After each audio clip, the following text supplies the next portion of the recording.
উত্তর পশ্চিম বঙ্গোপসাগর এবং তৎসংলগ্ন এলাকায় অবস্থানরত লঘুচাপটি এখন সুস্পষ্ট লঘুচাপে পরিণত হয়েছে। এটি আরও ঘনীভূত হতে পারে বলে জানিয়েছে আবহাওয়া অধিদপ্তর।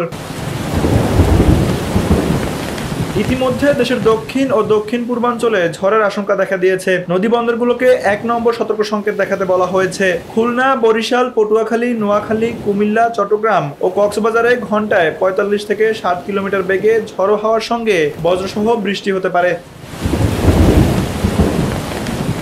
সেই সঙ্গে দক্ষিণ পশ্চিম মৌসুমী বায়ু ঢাকার পূর্বাংশ সহ বরিশাল, চট্টগ্রাম, সিলেট ও ময়মনসিংহ বিভাগ পর্যন্ত অগ্রসর হওয়ার সম্ভাবনা রয়েছে। ফলে এসব অঞ্চলে দমকা হাওয়া সহ বজ্রবৃষ্টির প্রবণতা বেড়েছে। বুধবার থেকে শুরু করে পরবর্তী কয়েকদিন দেশের বিভিন্ন বিভাগে মাঝারি থেকে ভারী বৃষ্টি হওয়ার সম্ভাবনা রয়েছে। বিশেষ করে খুলনা, বরিশাল, চট্টগ্রাম ও সিলেট বিভাগে কোথাও কোথাও অতি ভারী বর্ষণ হতে পারে। এতে পাহাড়ি এলাকায় ভূমিধসের ঝুঁকিও হতে পারে।